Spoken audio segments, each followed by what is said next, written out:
I'm feeling high when I'm low. I need it more when you're close to me, close to me, close to me, close to me, close to me, close to me.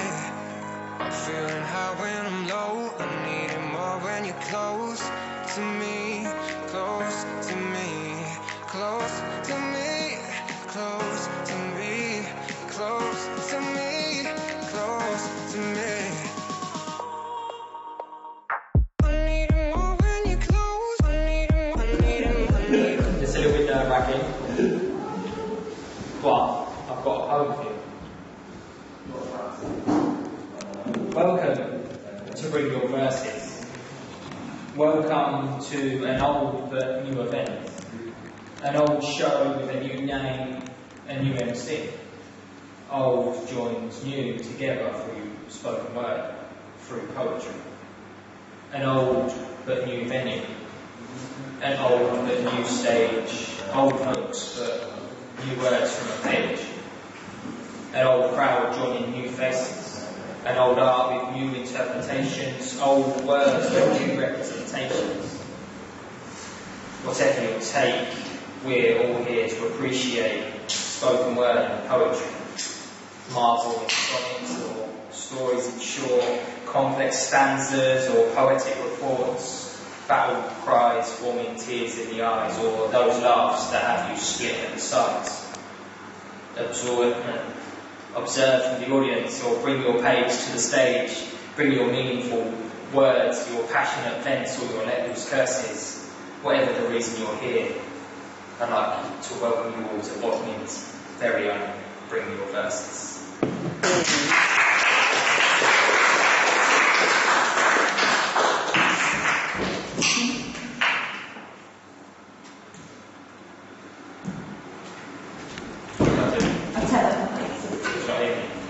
It's the echo.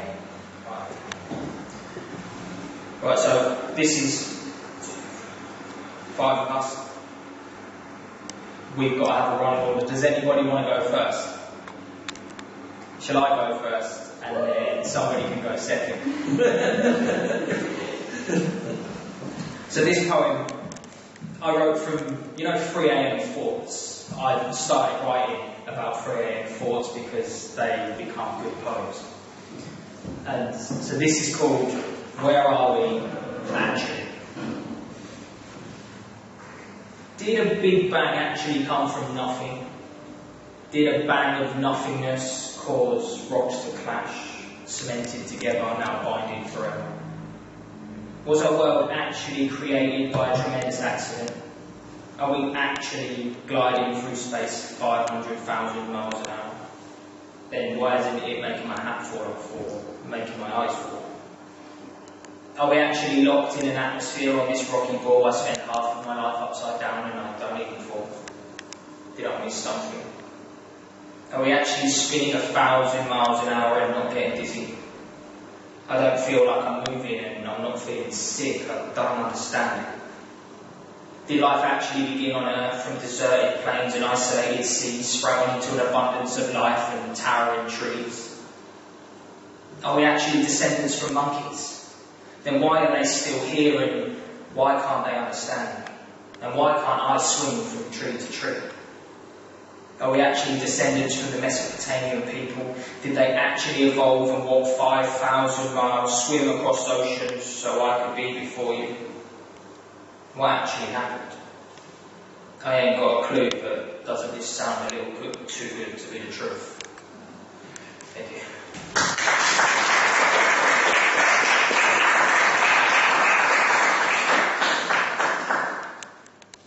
So most of my work, I started writing all to do with MS and mental health because that's the biggest factor of my life and the biggest factor of my writing. So this poem is short, but this is called Not the Same. Not seeing isn't the same as ignoring. Not understanding isn't the same as refusal to listen. Supporting somebody isn't moaning behind their back. Lifting somebody isn't putting them down. Hoping for the best doesn't come after a negative breath. Wanting to help shouldn't be a negotiation. Lending a hand isn't taking with the other. Being somewhere to assist isn't demanding a gift. Support comes from love and honesty. A lift might be an open eye. Help comes from the ones that care. Changing someone's world can just be wanting to be there. Thank you.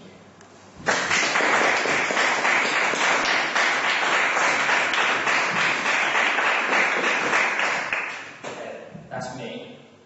Somebody's got to go second. Okay. I'll go first if you want. You're going to go first. Ginny's going to go first. Can we give it up to Ginny?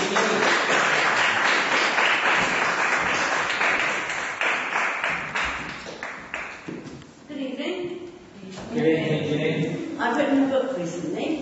It's a story of my sister who died unfortunately of vascular dementia, but she also died of COVID because she was in a care home with the vascular dementia when she died of COVID.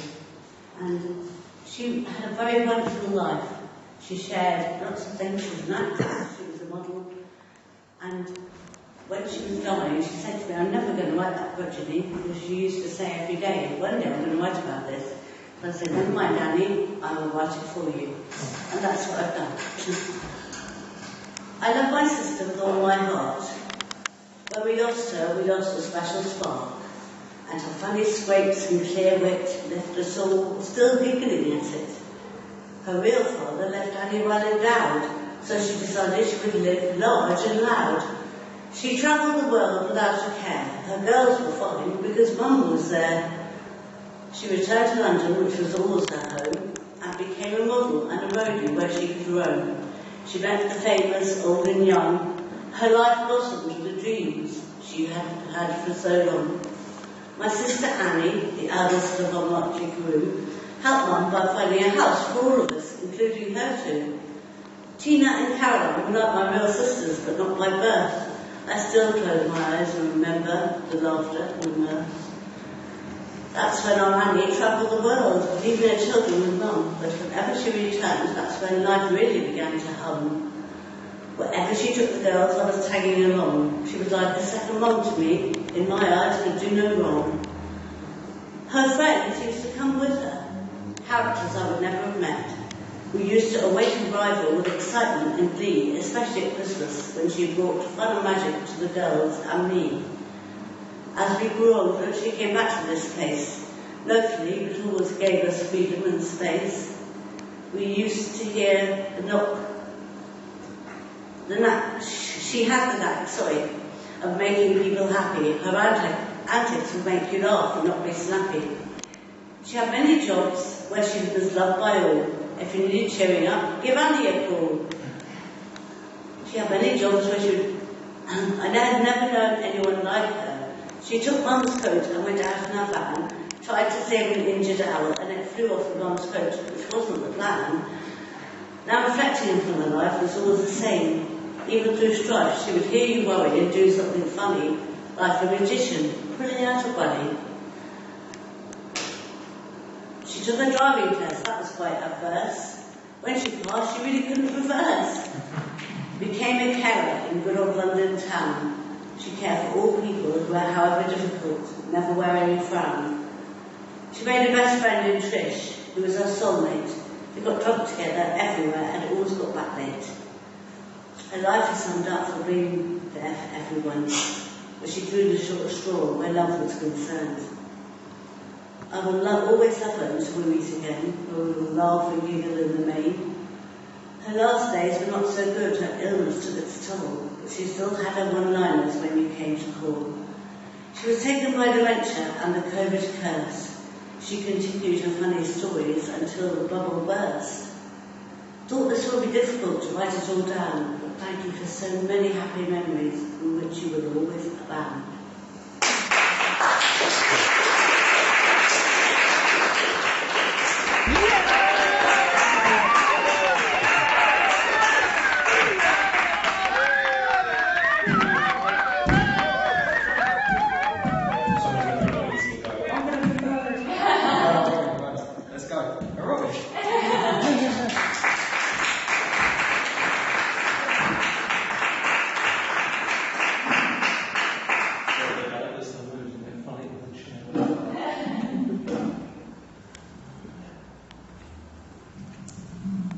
Rob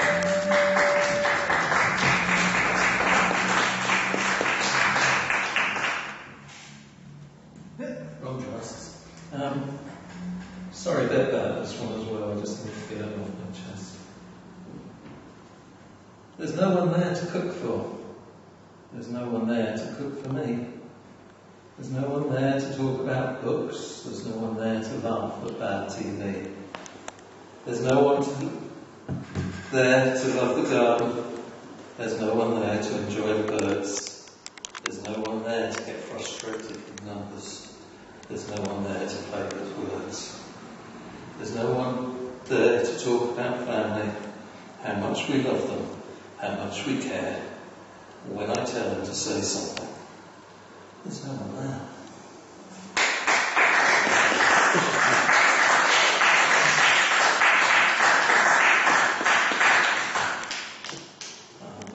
Just a couple of grabbed it and forward. You knitted in tea cosy. Colours of the rainbow and more running down the sides in padded columns from the fluffy pom-pom. And there, in my grey, white and steel kitchen, clean lines, clear surfaces, futuristic coffee machine, there it sits in pride place.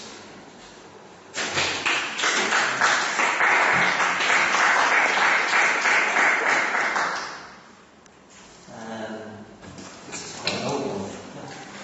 It's called Crucible. The hotter the flame, the brighter the burning, the white iron brands far deeper than red. The greater the pain, the deeper the learning. Lessons take root in your soul, not your head. The harder the loss, the sharper the yearning for a promise fulfilled, full of hope, full of dread. The stronger the force, the more sure the turning to a new life awake from an old life half dead.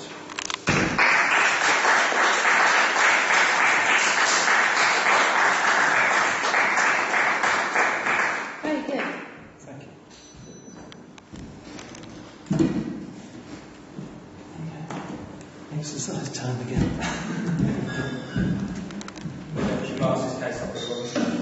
Oh, fine. Sorry. Thank you. So I need to Look at that. Thank you.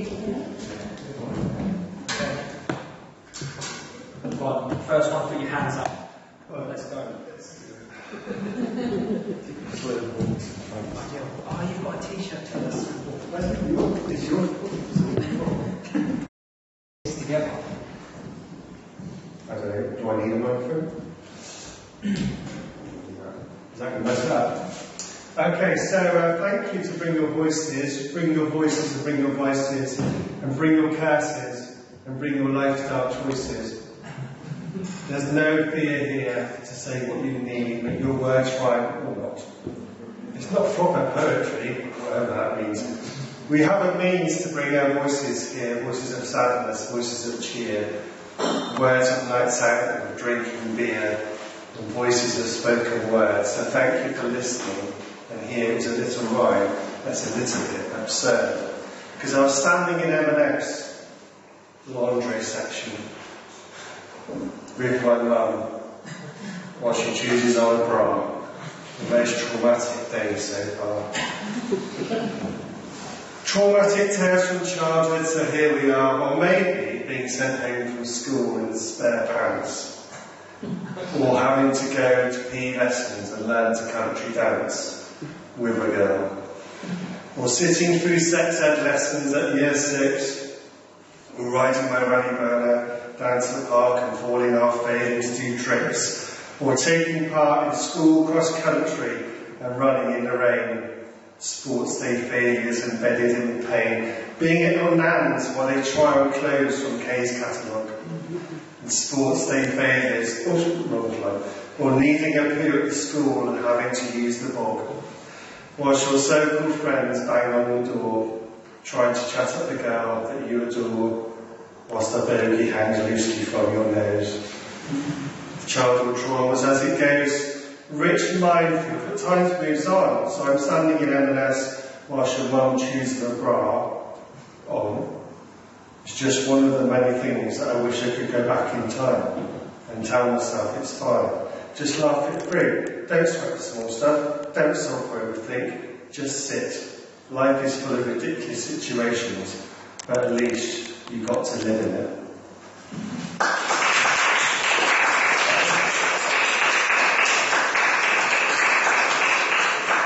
So, are there any dog owners in there? Yeah. Okay, this isn't about you. This is called decorating things with dog poo bags. Look, David Attenborough, look at this beautiful tree. Let's hang some dog turd bags on. Not one, not two, not three, because they're far too heavy for me to carry. And look, Nigel Mansell, our beautiful Nissan Cherry. The rear windscreen wiper needs a dog poo bag to hang on it. Plenty. Let's just hope it doesn't rain. And talking of cars, no Tovich is complete with a big bag of shite dangling on it, and it might need some weird air freshener. And it's time to go for a country walk and chat and talk and open the gate. Mind the big bag of poo hanging there? It might just persuade you not to enter. Exit through the shite holder. Don't mind my dog jumping up, he's friendly. I just can't be asked to take his shit home, so I'll just leave it here in the grass. Decorating things with poo bags is fun. I do that.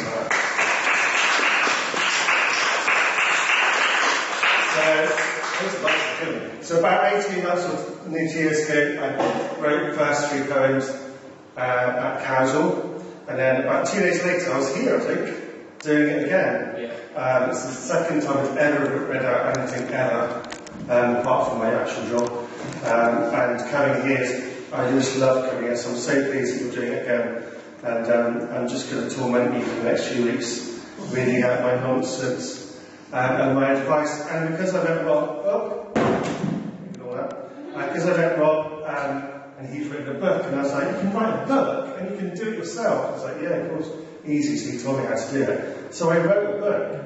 I wrote you a book. And I'm still today, as we speak, and it's Wednesday, the best-selling author in my entire family. Yeah, highest. In fact, not only one, I've now got 2, so I'm doubly the most best-selling author in my entire family.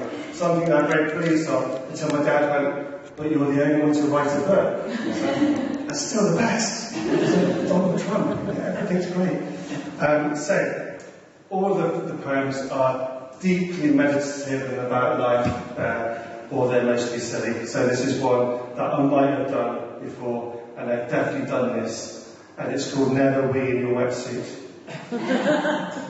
So never wee in your wetsuit, because it might just seem like a good move, but the wee just stays inside your wetsuit, and those around you will disapprove. As you look on your face, you can't hide, as you have a little tinkle.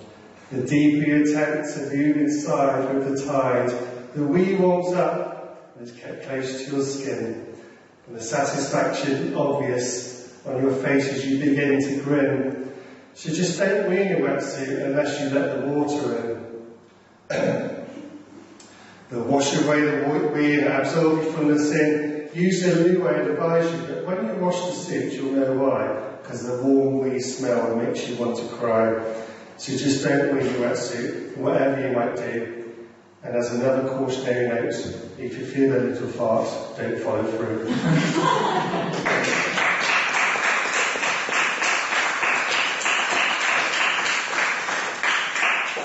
I'm nearly done. So the other thing about writing poems or spoken word or whatever is I've learned I can write poems to other people, which is whether they want to hear them or not. Send them as birthday cards or Christmases or poems into text messages, and it gives me a lot of joy, whether they like it or not. It gives me joy, and it's one of the things I've been telling lots of people about, that anybody can do this. So when I meet people that really inspire me, or people that have made my day, I send them a little poem, and a few people have had them.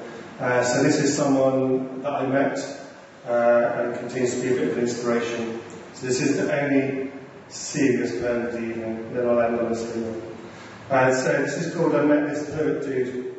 So I met this poet dude, and Robbie is his name, the MS warrior beneath the tracksuit he became. A beacon of hope wearing his pain on his sleeve, feeling Facebook is a requirement and a need to discuss the challenge he faces in dark places and misconceptions of public rejection, an amazing, amassing a following through interaction, and MS Warriors following in his masses, and added his words to music downloading plus poetry classes and interviews and live streams, and don't forget the merchandise pushing his agenda for people to be kind, to be nice, to take a step back. And when they see a young man in a tracksuit and a baseball cap, he's an MS Warrior, but not just that. He's not just defined by his condition, he's a human. He's a human too, so why not take his position? Beneath the tracksuit remains Robbie, a man attempting a plan. His next activity beneath the tracksuit is a force of positivity.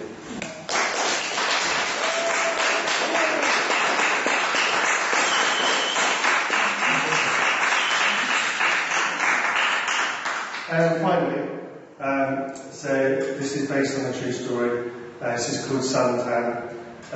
Most of the poems I write about my own need to justify myself as a human being. But I saw this once and then it made me laugh so much because it's more about our perception of people than it is about anything else.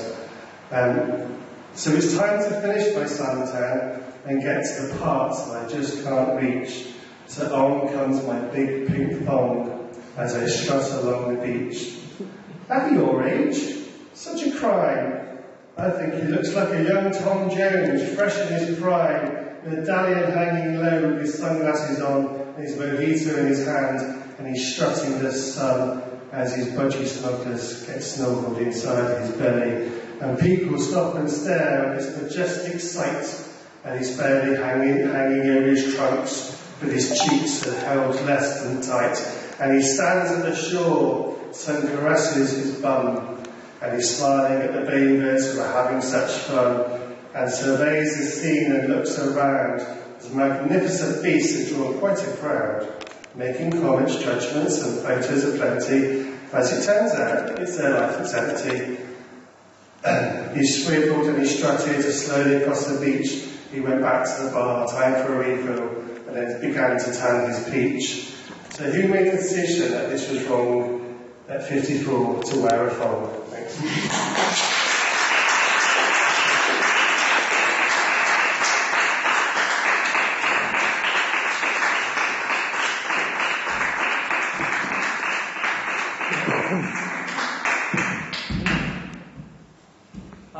You wrote a poem. I did like posthumous stuff. Thank you. Thank you, man. What's the bag is the other one? Yes, Rob, what's his name? Rob Bobby. Okay, and now Kieran, I have this habit of accidentally inspiring people to write books. So Matt accidentally blames it on me for he wrote a book, and then Kieran went and did the same thing. So Kieran actually wrote a book because he thought I said it was easy. So anyway, it's all good. Then everybody's like writing books, and it's really cool. And this is my friend Kieran. He too has MS, just like me, and he's come all the way from Red Roof to come and read with you.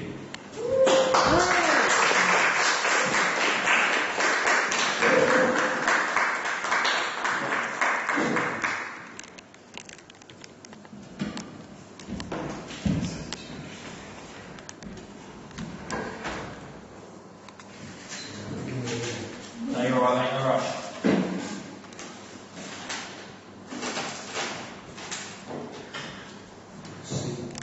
That's what's there for, mate. All the button on the side, it'll drop it. I could reach.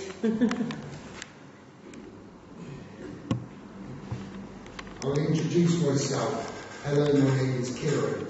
Call me what you like. It's no worse than I've been hearing.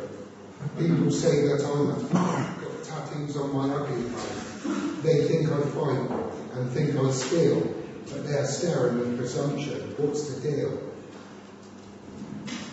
They judge my appearance and think that I am bad, but I could be the kindest chap, best friend you've ever had. I'm a poet, an author, a father and a son, an artist, a husband, but I sit there on my bum. Believe me when I tell you this, it really isn't fun. I was having problems, but I don't know where they're from. as I'm merely a creation of my father and my mum. My wiring is dodgy, I'm always off and on. I am here now and I look just fine, but I am not like this all of the time. There's times I'm different, there's times I'm weak, when it's looking like my future's bleak. I went for some scans, they found scarring on my brain. I thought I'd be fine, but I'd never be the same. I gave up.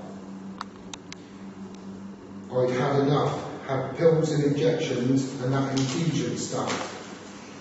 I've really had a time from hell. I'll be feeling good, then suddenly I'm well. Multiple sclerosis, that was my diagnosis. My future, well, is pending. This is never bloody ending. My memory is awful, it swiftly departed. So I wander around trying to remember what I'd started. My health, it likes to fluctuate, it's always up and down. Some days I don't get dressed, I sit there in my gown. You can only do your best, and that's all that matters. I had hopes and dreams, but everything shatters.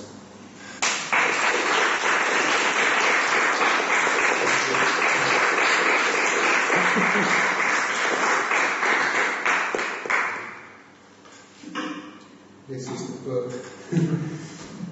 My daughter did the pictures for it as well.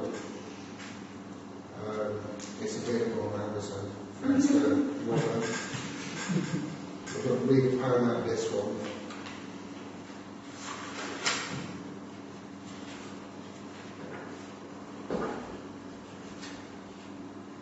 I'll turn the pages.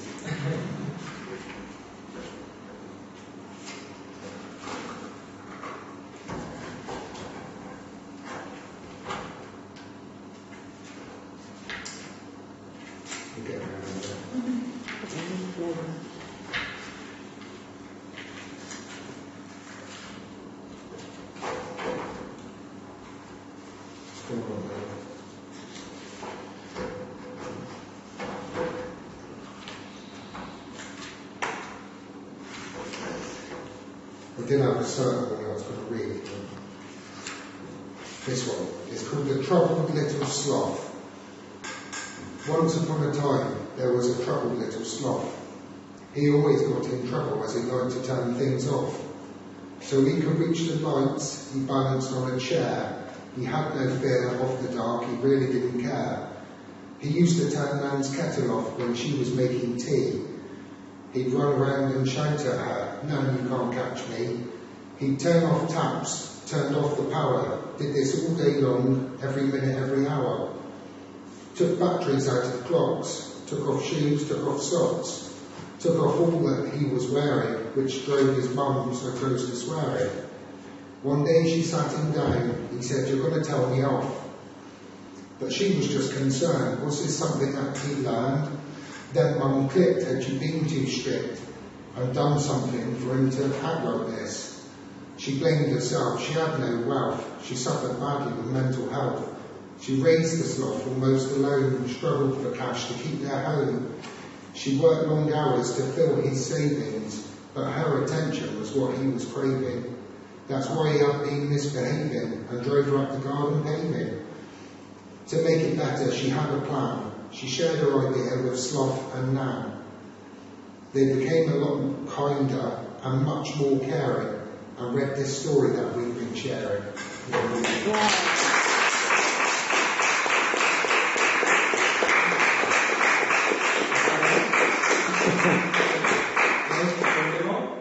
No. Well done.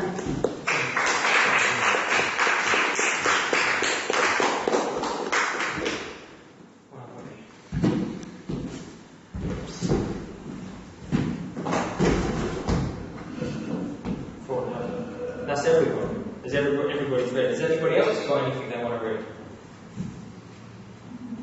Another tumbleweed. Okay, we got iron for everybody, like 40 minutes.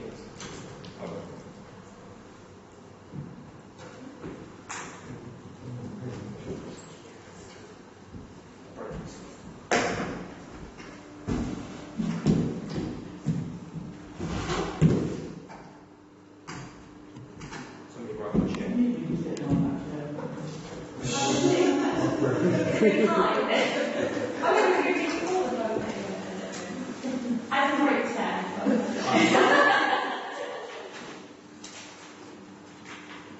I've got 2 more that I was going to read today, so I'll just... Yeah.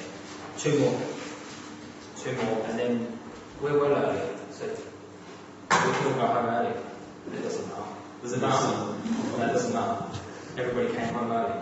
Everybody came and left early. It's cool.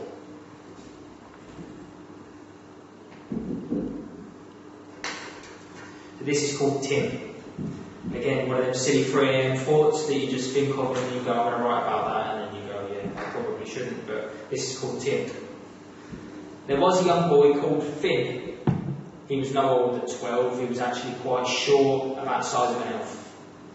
Finn liked to sit at night and stare amongst the stars, spending hours wondering how alone we were. Then one night, alone on his porch, a figure appeared covering his torch. A little green man, little but still taller than Finn, had big bee-like eyes and was terribly thin. He spoke in a familiar way, and to Finn he did say, I'm from Saturn's moon Titan, I'm an intergalactic Martian. Titan's intergalactic Martian. Excitedly replied Finn, I know what, we'll call you Tim. It looked like Tim and Finn could be the best of friends. Finn wanted to explore the universe on adventures that didn't seem to end. Sadly for Finn, he never got to go on the adventures and tell anybody about Tim and the wonders he'd just seen. It turns out that Tim was actually quite mean. Tim had came down to Earth to find himself some food. The thing that tastes the best are children in a good mood. You should never happily approach strangers, he said. Tim opened his mouth and bit off Finn's head. Okay,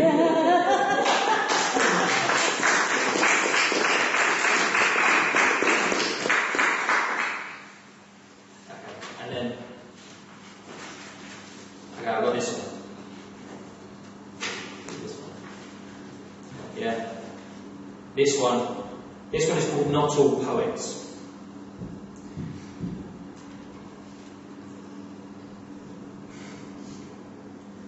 Not all poets are die-hard protesters. We don't all stand there with boards on picket lines. It's not a necessity to tell people how to be politically correct enough. Some stay out of it and think protests are shit. Others protest from home, fill out campaign forms on their mobile phones. Some simply want their views to be left alone, but some poets are die-hard protesters. Not all poets are boring. Some might not be for you or write about shit that you don't care about, whilst others are just simply funny. Some poets set their farts on fire. Some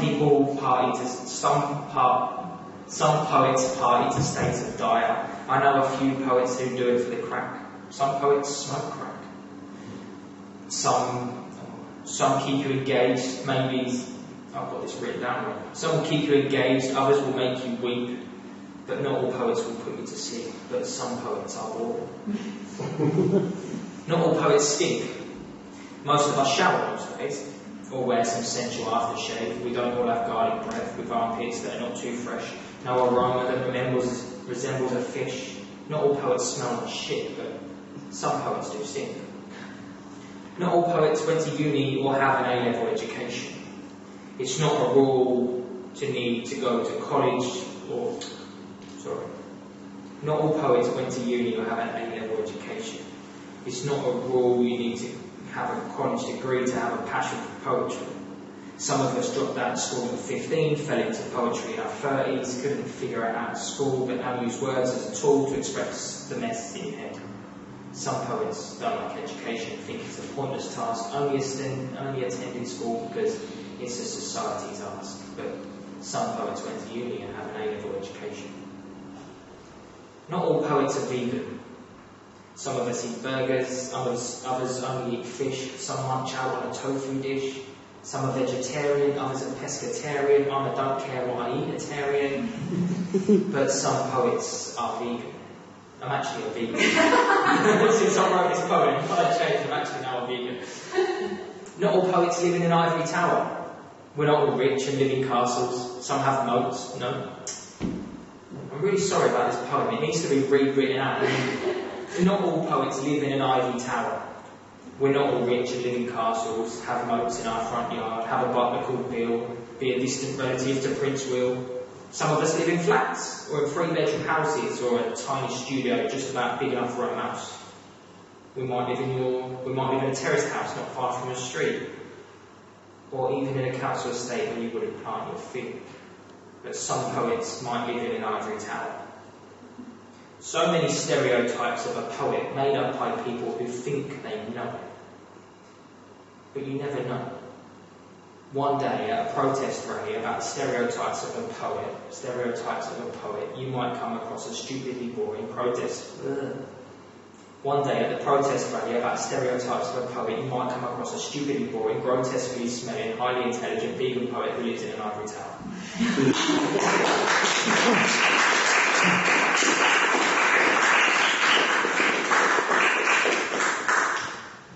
Right, that's actually everything that I've got written in here.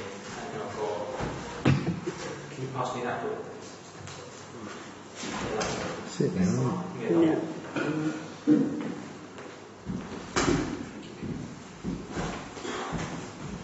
I said that was it, and then I remembered that I got this book that I just released 2 weeks ago. This is called Disability in Verses. I decided that all of my poetry can go into categories, because I write a lot of deep poetry, I write funny poetry, I write poetry about depression. So I started doing this as like a little sideline thing, so I put everything in verses. So this is a whole book based on being disabled. So this is a disability in verses. And I'll read you one from here. Then we can all go around. This is called No Words. There's no pain in the leaflet. There's just words. There's no emotions in the textbook, only information. You don't understand unless you live with it, MS, this aggressive abbreviation. How much it hurts? The doctors don't really know. The pain it is to live with, the specialists don't understand. No one truly knows how to fight this. I'm not even sure if I can. An illness with 1,000 symptoms, how it starts, no one can explain. No one can tell me why this disease is destroying my brain. Now I'm stuck with this fear. I don't know what will happen next. No one does. No one knows how far it will progress. I might deteriorate slowly. I could relapse tomorrow. I try to live for today, still scared for the days that follow. Thank you.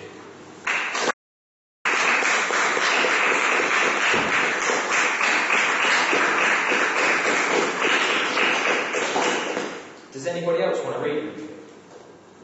There was only 5 of us. Do you want to read anything? Do you want to read some more?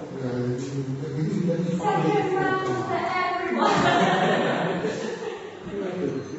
Yeah? Yeah. Let's keep going. Unless anybody's got anywhere to go, we've got the place until 10 o'clock. So we can just read one more each. And then that gets us at least until 8:30. Then we've been on stage for an hour. At least we did an hour.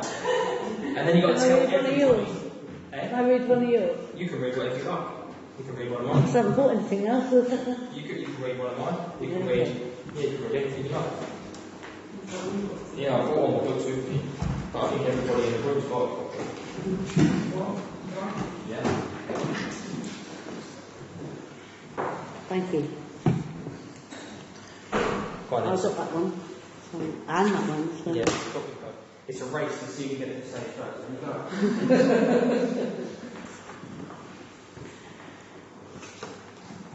go. Anybody can go first. No one's right.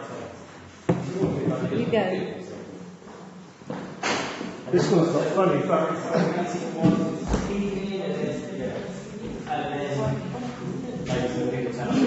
so the book about Robbie is actually from the next book, and I was writing a poem. Been writing a poem about different things, and this one's about what I was like as a teenager, which was a grumpy little shit, which is no reason to be a grumpy little shit because I came from a normal family, had food on the table. And then because I grew up with children, I was thinking about what it's to be like, and then it became a poem, and then it became a book, because my son, who's also in media and all sorts of things, he illustrated it for me, and it's a really nice collaborative poem, something to do with your own children. So this actually came out, well, it actually came out yesterday or the day before, and it's just a project we're trying to work out. So I'm going to read it to you. I've never read it out loud. In fact, my wife said it once, I think. So this is, she's called Moody Millicent, and it's just a poem about acceptance.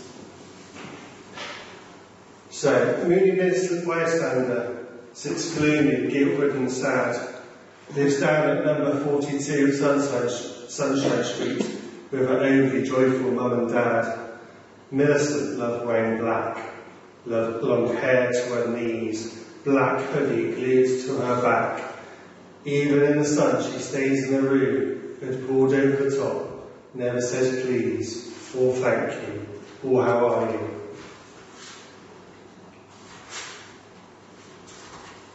Moody Millicent bystander sits gloomy, guilt-ridden, sad, never able to communicate properly with mum and dad. She says. Because they listened to the wrong music and they weren't that close so tragic, and her head was always down wearing a frown, her music too angry, their music was too loud, she had limited friends and interests, she just was seemingly depressed. And Moody Millicent bystander sits gloomy, guilt-ridden and sad at number 42 Street with her overly joyful mum and dad. She was a comedian at school, she had the wrong gang, she was never cool, she had the wrong mum and dad. What about boyfriend? Why not try wearing pink? Want to come ice skating? What are your thoughts? What do you think? She says. Moody Millicent bystander sits gloomy, guilt-ridden and sad. She was trying to explain her feelings. She didn't mean to feel bad. She didn't mean to feel rude. She couldn't work out how to share, couldn't work out her feelings, couldn't work out how to show care. And then, one day, at a local music store, she found a compilation. So much music to enjoy, so much to love, so much to fly away and so much to soar. Amongst the music she found a song, something she connected with, something to belong. The Cure sang songs to embrace and to adore. They sang songs to connect to, so many songs, so many more. Moody Millicent bystander sits gloomy, guilt-ridden and sad. She's listening to The Cure one day. She identified the heartfelt lyrics, discovered how to say all the things that she wanted to say. So notes were slipped under the doors, and music lyrics began to adorn school halls and walls, and Moody Millicent bystander, now more understood than ever before. Tolerated by those in pink, ignored by less than before, gathered a group of similar types, similar hates and similar likes. Her mum and dad continue as sunny as before, but now they have a way of breaking through. Because however far away you are, I will always love you.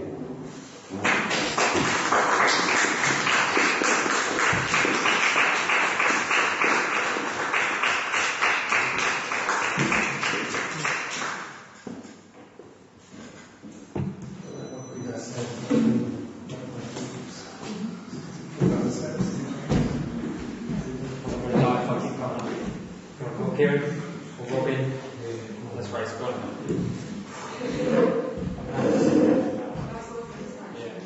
It's only a short one. No, that's fine. That's fine. That's what I'm seeing. Well, Kieran. This is another one out of the book. It's called The Foul Owl.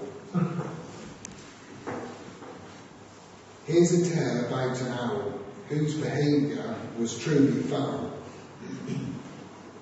She liked to shout and liked to curse. The way she acted was the worst.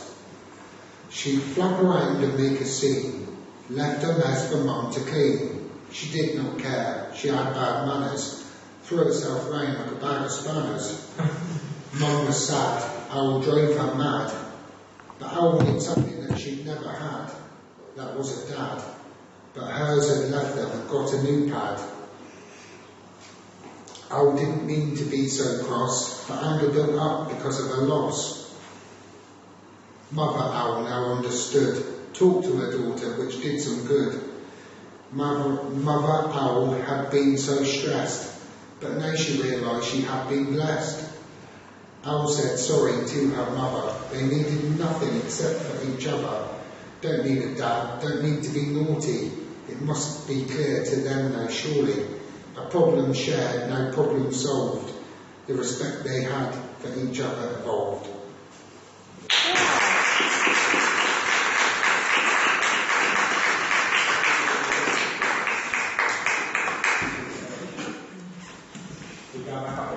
Thanks.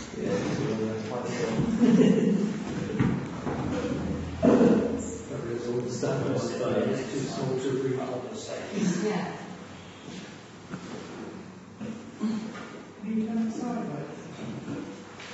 Yeah, it's still too small. I've just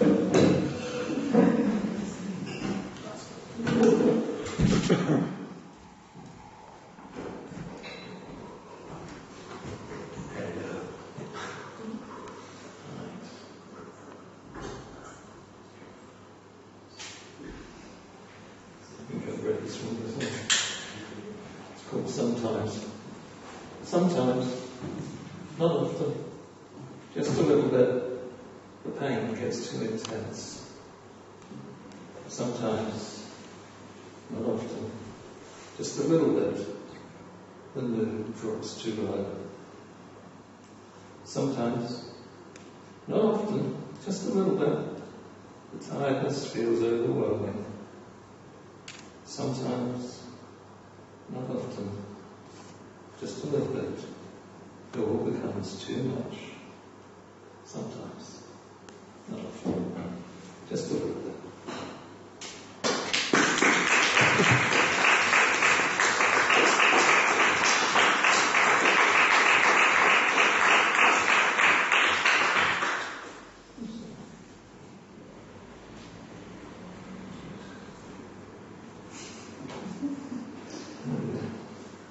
Okay, it's called A Man.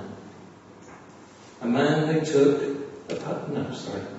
It's all higgledy-piggledy, right? A man they took apart, deconstructed, shouted out, exhausted, drilled ceaselessly, mercilessly to react without thinking, obey without question, to view the world in black and white, sent into stress, sent into noise, sent into death, to adapt, to cope, to survive, to stay in one piece, to thrill to the danger, to run on adrenaline, to crave the fight. Then come back to quiet, to boredom, to money problems, to have no one to tell you what to do, or to resent those that do, to worry, to fret, to argue, to lose, to shatter. Ex-soldier, my friend.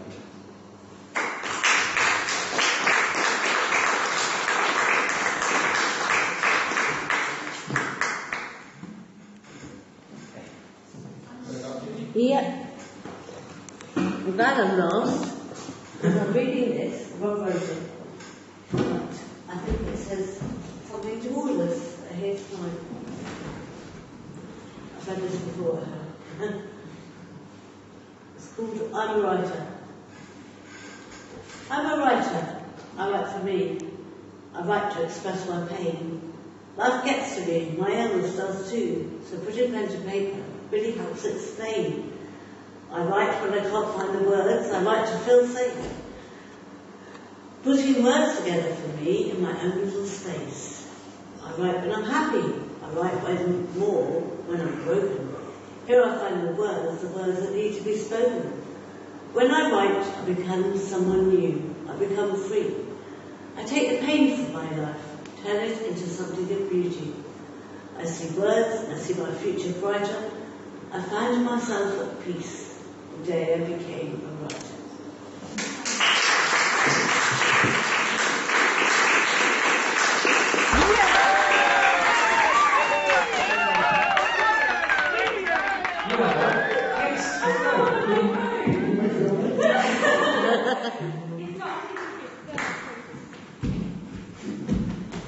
This is your argument. Thank you everybody for coming.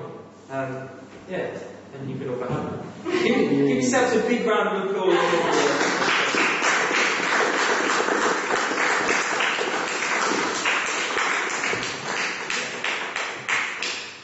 See you later. When's the next one? Oh yeah.